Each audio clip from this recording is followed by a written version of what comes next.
Um, okay, good evening. I want to recap yesterday's lesson. Yesterday we did lesson 9, part 9 of Megilat Ruth. And to recap, we learned that because Tov, the brother of Elimelech, refused to perform the mitzvah of Yibum with Ruth, so he was stripped of his name. Now we are starting part 10, which is really the end of Megilat Ruth. So we learned that Boaz married Ruth, and they had a son called Oved. Oved means serving. Why? Because he served Hashem with his whole heart. However, the people, when he was born, the people of Bethlehem were saying, "Vatikrana lo hashchenot Shem, lomar nolad ben leNaomi." The neighbors who would call him and say, "He is the son of Naomi." Now, how could this child belong to Naomi, be Naomi's? How can it be? And they did not say that he's a son of Ruth. So, if you recall, we learned a few lessons back, we learned that between a husband and wife, there is a kesher ruhani, a spiritual connection, that even if the husband dies, or when the husband dies, the connection is still there. So this connection now that this baby Oved was born, this connection caused the neshama of Mahlon to come back into this child, into Oved.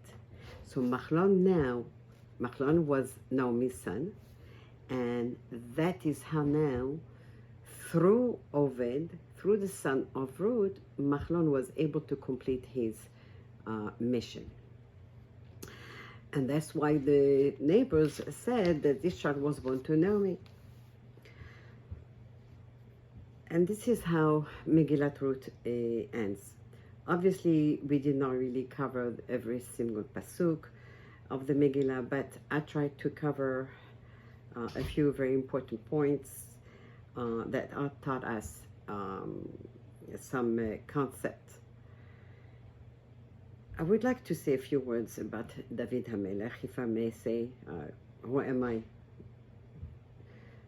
to speak his praises? But the little bit that I know of him.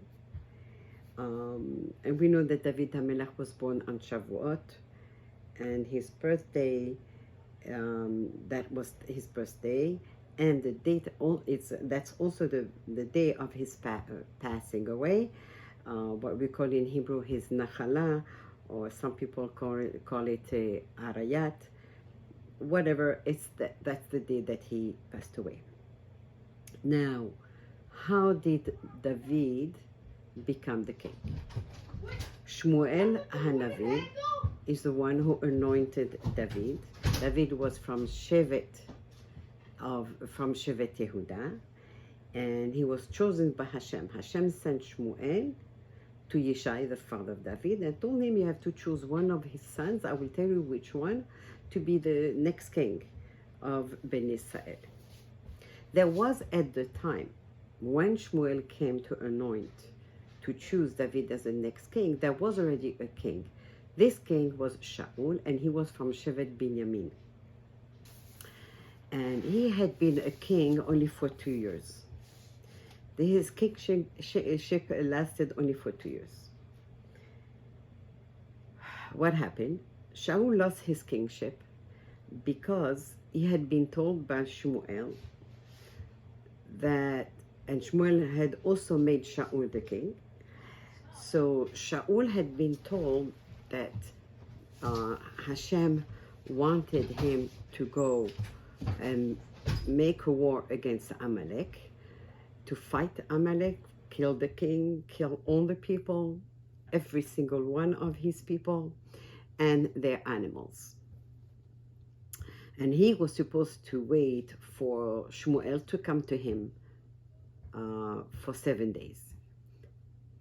And Shaul did not wait the full 7 days.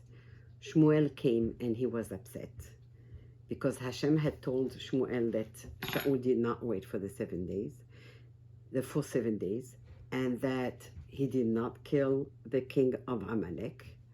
He only took him captive, and he did not kill the animals. So when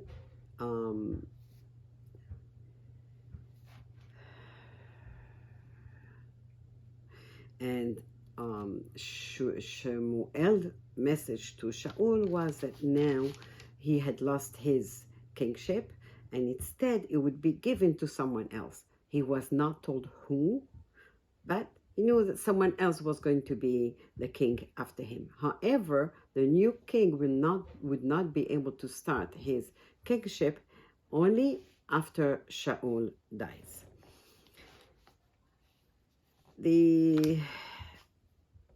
There's a whole lot that I did not speak about the David's birth and his years growing up.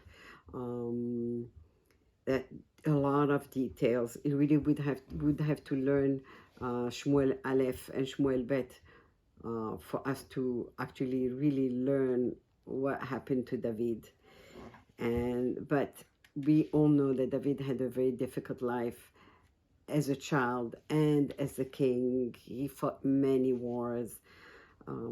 He had a son, Absalom, who wanted to take away the kingship away from him, and there was someone else by the name of Sheva ben Bichri who also rebelled. He had a child who died shortly after birth. He had a son when David was really dying. He had another son, Adoniah, who also wanted to become the king. David's life was really, really full of suffering, persecution. And while he was suffering and while he was going through all these persecutions and running for his life, that's when he composed the Tehillim. However, not all Tehillim were composed by David. Some were composed by Adam, some were by Abraham, by Melchizedek, by Moshe, the 3 sons of Korach, and also Yaakov Avinu.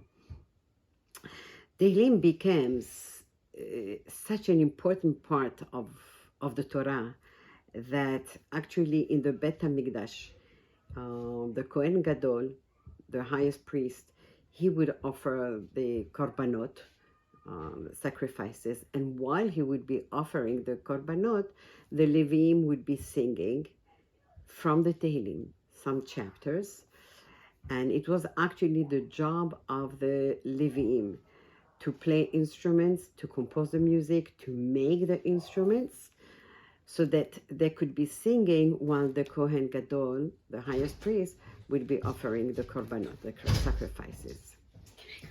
The Midrash says that David composed 5 books of Tehillim to correspond to the 5 books of Torah.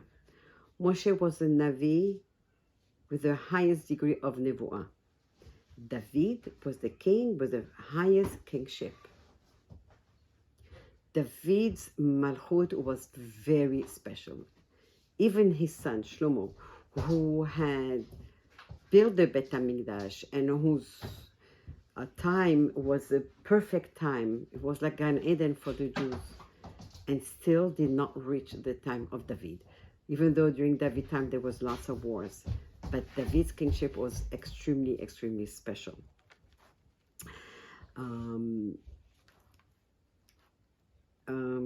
People actually, our enemies were so afraid of David that just to hear his name, they would shake, they would tremble from fear, just hearing his name and the name of Yoav,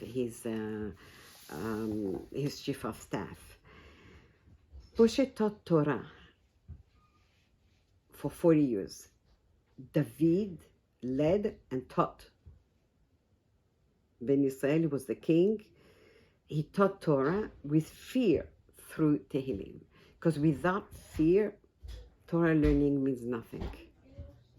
For this reason, these 2 people, Moshe and David, they are called good leaders, Ro'eh Ne'eman, good shepherds. David established that people should set aside time at night for learning Torah and Tehillim.